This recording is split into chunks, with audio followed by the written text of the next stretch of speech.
Branding is a reason somebody pays more money for one product over a cheaper product that does the exact same thing. Branding is by far one of the most powerful tools you can use, especially in 2024. And the reason why is people buy from brands that they know, like, and trust versus brands that they don't because of how it makes them feel. The problem, branding is misunderstood because there isn't exactly a clear path on how to implement it. And I'm gonna change that. I'm gonna show you how you can create better content, connect with your audience, build your brand by telling better stories in your own words and in a way that's authentic to you. And they're going to love you because you're actually teaching them things they want to know the answer to right now. You're not just making fluff content, you're actually weaving in stories with the what and the how. So how do you build a brand and bring your audience to the conclusion that you are actually worth more than the cheaper option, even if you offer less? The key is really just communication. It's telling stories and providing value. When I say providing value, I like to use the term value-driven content because in this type of content, you're actually telling people what to do or how to do it. You're giving them the context they need to either find novelty in something you're teaching or getting them excited because they have enough actionable information to actually take action. And this is where a lot of people fail. If you look at some of the comments on YouTube, you'll see that people don't like the content because they feel like it's just not going anywhere and it's a complete waste of time. When you do this right, building your brand becomes a byproduct of how your audience feels. Now, telling a story is actually quite simple when you understand the fundamentals. The problem is it's not so clear from the beginning. Let's imagine the first time you're riding a bike. At the beginning, you don't know exactly what to do. You just know you gotta get on this bike and ride it. And as you hop on the bike, you start gaining momentum, you start to learn how to balance yourself and stay upright. And eventually, you no longer need training wheels and you become confident in riding a bike because you can get on, you can balance yourself, and you can get momentum. The hardest part about storytelling is staying consistent enough and getting the practice in to get confident at the process and really create that momentum because it's a little difficult in the beginning. It's a new process. It's not easy. And the only way to do this is to start with the elements of a story so we can get used to it. Now, up until this point, if you're anything like me, you probably just kind of winged it a little bit. Didn't really use a clear outline. And for me, it was because I didn't really understand how this stuff worked. I want to make sure I give really clear context on this because what we're not doing here is making a TV show or making a movie, although you probably could somewhat follow this process and do one.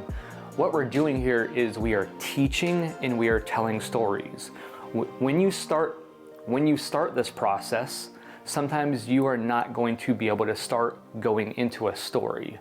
You're going to need to start giving people context and educating people. And this process can be used for the same thing. For example, when I started this video, I really started talking about branding and stories, and then I gave the context on understanding some of the fundamentals in the story. I'm gonna get into a couple of stories in a second here, and you're gonna see the difference. This process works both for teaching and telling stories. So we have the beginning, the middle, and the end. And I want you to envision, again, moving from left to right, beginning, middle, and end. What we're going to introduce next is something that's going to help us give context to the audience, and it's called the 4 Ps, and it is people, plot, places, and purpose. And somewhere in there, we are going to introduce problems, obstacles, or conflicts of some sort. For the people, places, purpose, and plot, think from top to bottom. So you have the start, the middle, and the end, and then you have the people, places, plot, purpose, and obstacles or conflict. And what you're gonna find is as you go into teaching and storytelling, you're gonna be moving and you're gonna hit these different plot points and introduce these different things. And for me, when I understood it like that, it made a lot more sense. So let's look at plot for a second. The plot is really just the journey from beginning to end. It's our map that tells us where we need to go. I'm teaching you right now how to go from not knowing how to tell a story or teach in a way that's entertaining and or one or the other. 4 places, this is a setting where it takes place in the story. Or if I'm teaching something, I like to take places and change it out with problems that people are facing. What we're going for is context here. We need people to be able to paint a picture in their mind. Remember how in the beginning I introduced the bicycle metaphor? In your mind, you still probably saw or thought of riding a bicycle for your first time. So I wasn't exactly telling a story, but you still saw it in your mind. And then I connected that metaphor to a problem that I wanted to help you solve as I was teaching. Do you see how powerful this can be? Now, purpose is more about the reason why we're telling the story or teaching. This will not only help you gain clarity on creating your stories and whatever it is you're teaching, it will also give your audience the clarity they need as well. Now, last one, the people. When you think about people, I don't just want you to think about the people in your story. You're not going to really see me a lot of time introduce brand new characters. That's not what this means. When it comes to teaching, we're talking about your audience. So for people, I have you in mind. But if I was going down into creating a story and I introduced characters, I would think about people in that aspect. And an example of this would be if I explain that I had a customer and I explain either a case study or some type of story that I want to use, I would introduce a character like that. But typically when it comes to making YouTube videos, at least for me, people means my audience. What we're trying to do here is we're trying to make teaching more like a story. And I'm going to give you an example. I remember when I joined the Army. And this was around 2005. I joined to become an infantryman and be part of the surge. And I grew up on an orchard, and basically every Thanksgiving we would go hunt our own turkeys. Now, why am I talking about this, right? So you can see I'm setting up the context for the conflict. As I get towards the end of basic training, we have to qualify with weapons. You need to know how to shoot becoming an infantryman. So what was interesting is although I've hunted my entire life on my own farm, I actually struggled to qualify with my weapon. It was getting towards the end of basic, and it was like me and 6 other dudes who were literally about to fail because we couldn't qualify at the range. This was super embarrassing to me because I know that I could shoot well, but what was going on is the instruction that I was receiving on how to shoot the weapon, something wasn't clicking. And I remember our first sergeant was there, and if the first sergeant was there, he's one of the highest enlisted members, you knew you were in trouble. And he walked up to me and he looked at my shot group at my target and he said, "Private, do you know what your problem is?" He's like, "You have a bullet here and then you have a bullet down here." He's like, "Mainly it's your breathing. And then this one that's off to the right here is your trigger squeeze." And I understood all that. I knew what breathing and trigger squeeze was. But what I didn't realize is there was something missing. And what he said next, I will never forget. He told me as I breathe in and exhale to squeeze the trigger, also to acquire my target. And that was the missing link. I wasn't acquiring my target. I was panicking at the last second, so caught up on breathing and trigger squeeze that I was actually doing perfectly.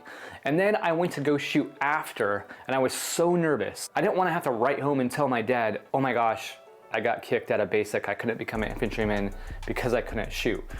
And so First Sergeant grabbed my paper, he walked up, and he said, "That's something to admire, Private. You see what you did there? 2 bullets went through the same hole. And the next one was really, really close." And that's what happens when you practice the fundamentals. Being able to tell better stories and teach so you can hit your target audience. And these story fundamental and principles are going to help you do that. Now, do you see what I did there? That told a full story. It was a very short story, but it was a story. And what I did was I used the same principles to tell a story and also teach, because I connected it at the end. And it's a start, a middle, and an end. And then what I did was I added the people, places, purpose, and plot.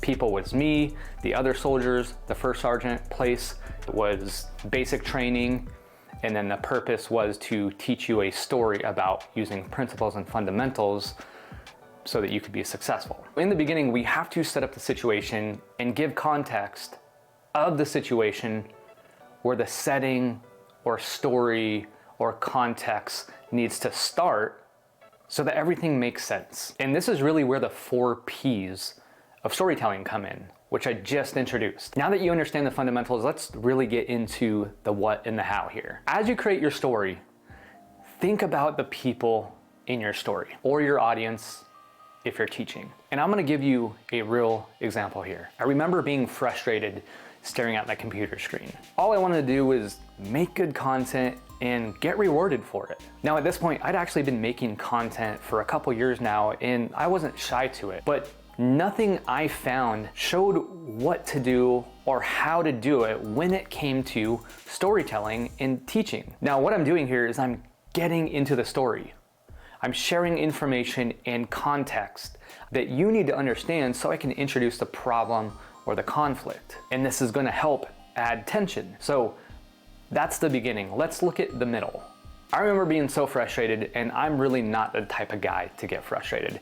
The problem is all the resources that I found, even some through very prominent people in the industry and some very big YouTube channels, they didn't really go into the what or the how. And for me, that was frustrating. There was so much left out. The resources that they shared just literally said topic or talk about content principle or this or that. Nobody actually taught you how to actually tell a story. So I was mad for a minute, and then I had this light bulb moment. And it occurred to me that in that moment, after building a 7-figure marketing agency, I was really on this path in life where I was trying to figure out, what's that next thing for me? What's that thing that I just want to pursue and desire?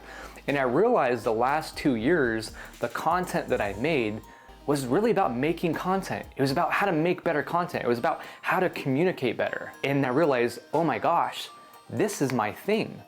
This is my moment. So I spent about the next 2 months researching all the top videos on YouTube. Taking a tactical pause here, that was the middle.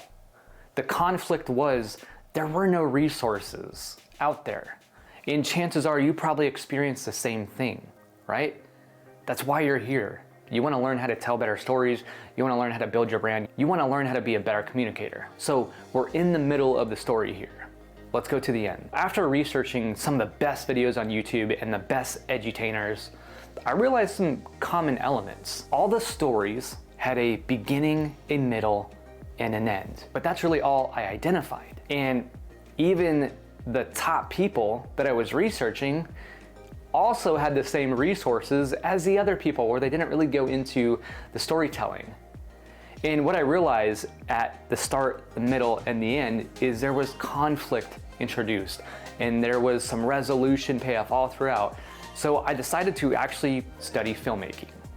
And that's where I learned about plot, people, places, and purpose. And I introduced that concept to the start, the middle, and the end. The aha light bulb moment happened. And I rewatched a lot of those videos again that I had watched previously that I couldn't understand exactly what they were doing. It all made sense. They were adding in the people, the places, the plot, and the purpose while adding some conflict and obstacles and then paying that off. And what ends up happening is you have the start to finish, start, middle, end, and then you have the people, places, plot, and purpose up and down all over. What you're doing is you're introducing conflict and tension and obstacles, and the way you want to teach this is you want to introduce a concept to something, talk about the problem, show them how to fix it while you introduce another obstacle or conflict and show them how to do that. That's how you really keep your audience engaged. There's one problem though, and it's a serious one. If you do too much of the storytelling, your audience is gonna think it's all fluff.